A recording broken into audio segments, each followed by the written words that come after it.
We're going to show you a basic mobility path that we did to Kyle when we realized his ankle mobility was below the cut. That's right, we did an ankle mobility screen. He was below the cut. He's not in pain, he doesn't have a medical problem, he's just got stiff ankles. His ankle mobility screen got me to put him on this path. How's a path different than an exercise? Well, a path is going to basically be an obstacle course. There's going to be about 3 stations, and at each station, I'm not going to overcoach anything, but I'm going to make sure he's aware of everything we screened and everything that we want to change in a warm-up, in a cool-down, or in a corrective session. And as you see real time as he goes through this, he's going to struggle a little bit. It's not pretty, and I'm not helping him out too much. I'm making him work through it.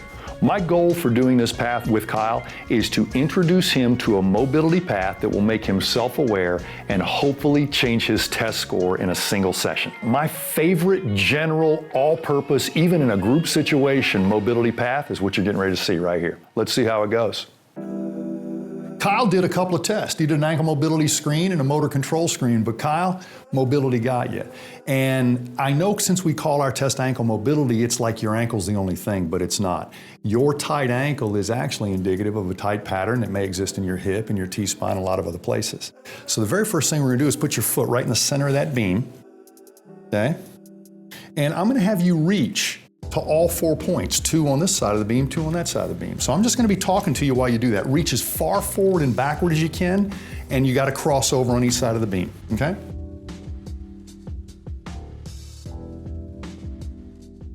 Reach as far as you possibly can, and there's no right or wrong way to do this. Try it one more time on that foot and then switch. Now notice, I'm not telling Kyle how to do this. I think it's implied. Reach as far as you can and don't fall. You good with that? Okay. Try it on the other side. Now, what Kyle's doing is he's actually on a path or an experience. I'm making him discover some things about his own body I already know. How do I already know? Because we took the time to screen, we took the time to measure, and we took the time to set a baseline. And the only way I can challenge his opinion about what he's doing is to have some facts to go along with his feelings. And if he feels like he's symmetrical, but I got facts saying he's not, or he feels like he's mobile and I got facts saying he's not, we're gonna work through that together. So I'm not assigning him this as an exercise. I'm giving an experience. All right, Kyle, you okay there? Yeah. Now, that's your move A, and I call that a 4 points reach, but I want you to reach in a different direction now. I actually want you to go back to the center of the beam, but face this way. Do the same 4 reaches on each foot. Now, I'm gonna coach you up a little bit here. It's real easy to wanna take your weight on your arch or something. I want you to back up so your toes, right there you go, right there. All right? If he's any more forward than that, we're gonna have a problem. I'm really making him use the ball of his foot and not ground that heel. Now you're wondering, how does this actually look like mobility? This looks a lot more like balance and stability. And that's where I think people make a lot of problems with functional exercise. When they hear mobility problem, they think everything has to be lengthening or stretching. When they hear stability problem, they think everything has to be planking and holding. And that's not it at all. You gain an inch of length and you gain an ounce of strength. Same thing there, Kyle. It's really easy. As I said, go on forward and weight bear on that arch. Go on forward, weight bear on that arch. The first few reaches, you'll actually be more stable and easy, right? But you're not working anything. You're resting on the tight ankle. You're not challenging the tight ankle. So back it on up, make those toes work. A stronger foot allows a more mobile ankle. A weaker foot demands a more stiff ankle to protect it. So if we're doing a little foot strengthening to make your ankles more mobile, there's your answer. Good. Once you've got 4 on each side, 4 reaches on each side, if you got that good left-right comparison, the only real thing I want you to leave this station, move A from, and it's a 4 points reach, and I call this sort of a long arch, and I call this a short arch. You had to use your foot in 2 different ways over an arch. What are you aware of so far?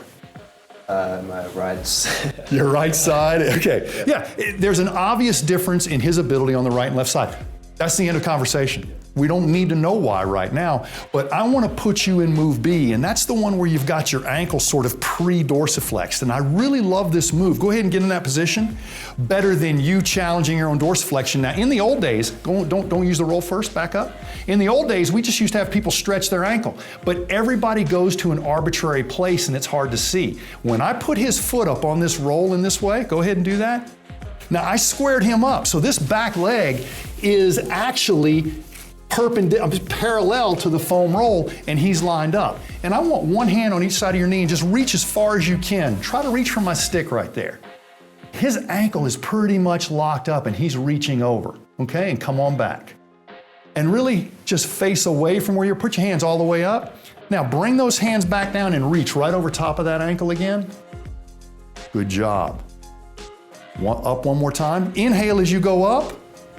Exhale as you go down. I'm not giving him too much information, but I'm adding a little bit each time. See if that exhale helps you get a little bit further. Good. Now I'm going to give you one more advantage. Slide your foot down the roll, slide your knee with it, and instead of reaching over your knee, both arms on the inside of your knee. Go ahead. Use that breath to your advantage. Out on the way down, in on the way up. Come on, come on, come on, come on. Good, and come back up. Do one more there and then switch sides. And when you switch sides, start back at that reach over position. You already know how to use your breath, so go ahead and employ that right away.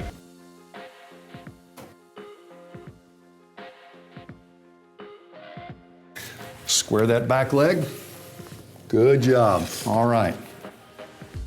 Now we're preloaded into dorsiflexion, so a lot of people are going to feel extremely limited here. But you also realize this isn't just an ankle problem anymore, even though the ankle is the test that caught you. If the ankle's stiff, we know in most cases that hip's going to behave a certain way and that T-spine's going to behave a certain way. And if you got one ankle tighter than the other, you're not going to have many match sets all the way up the top. Move that foot out, really leverage your breath and reach inside. That inside reach is where you're really going to get to that hip and realize this isn't just an ankle problem. This is about 3 problems stacked on top of each other. They're not going to go away in one day, but we may have a measurable difference in a single session. And that's the way I want you to think about your corrective experience.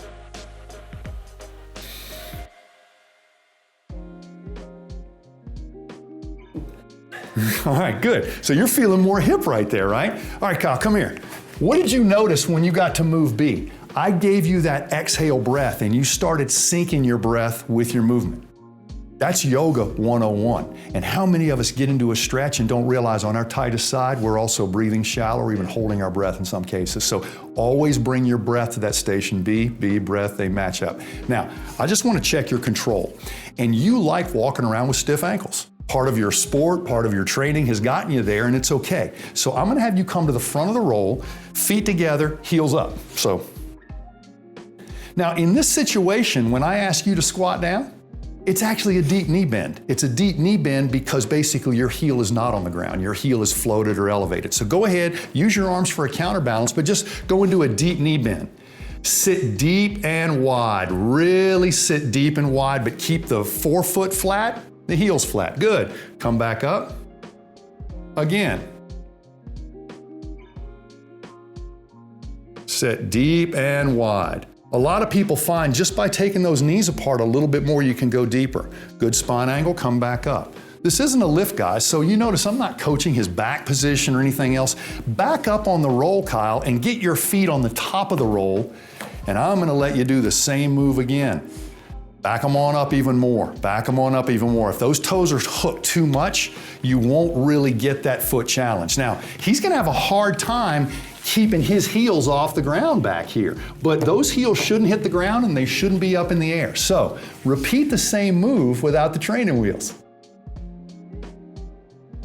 Now, while he's doing 2 of these, I really want you guys to understand, sometimes we go at mobility so hard that the body resists and it doesn't want to give up mobility because we don't make you use the few things we gain. What we did in Move A is we made Kyle aware that he had a left-right difference. He had a mobility problem in both ankles, but one was way worse than the other. And that's all I needed him to know, an appreciation that I don't even balance as well on one side, okay? And that's how your mobility is affecting you, all right? Pretty challenging right there? Good. Now, we're gonna let you do a lunge on this roll, and your front leg rides the roll and your back leg is on the floor. Now, if you can't go this narrow, you're welcome to step outside a little bit, but if you can stay narrow, I think you're gonna find out some things. So let's check your control and get your distance right and just go down in a lunge, okay? Good. Now, look forward. Let your feet tell you if you're upright or not. Work it out.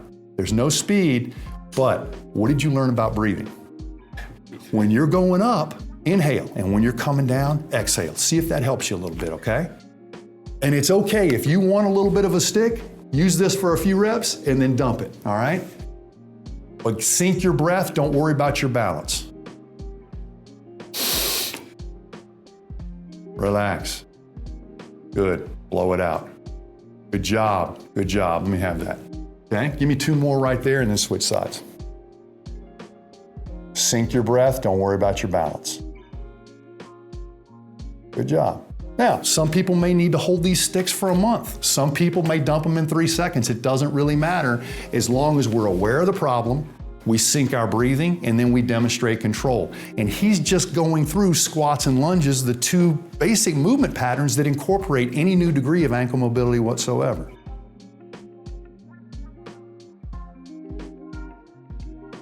Yeah. Still got that left-right difference, right? But we won't know what changed just in this little sample unless we do a retest. But come look at the board real quick, Kyle. Before we do anything else, before we talk sets and reps or anything, I honestly think this could serve as a warm-up and cool-down for you, and on a day when you're not working out, this could actually be your thing. But instead of going through it once, you go through it 5 cycles, okay? So on an off workout day, you just sand that board until those ankles are right. But move A, get awareness every day of how these legs feel. Do they feel like a match set? Do I struggle more? It's okay to work a little bit more on one side. Never forget your breathing and always reach for a mark that can move. So put something on the carpet and keep pushing it out when you're reaching there. When you're going for control, don't fight it and don't rush it. Go slower, sync your breathing. You're going down, breathe out, you're going up, breathe in. And then when we do a retest, we're gonna reflect what changed, what didn't change, and let's stay on that path. Because in a week, this is a whole different thing. And if all you do is reduce your left-right imbalance, we're working with something, okay?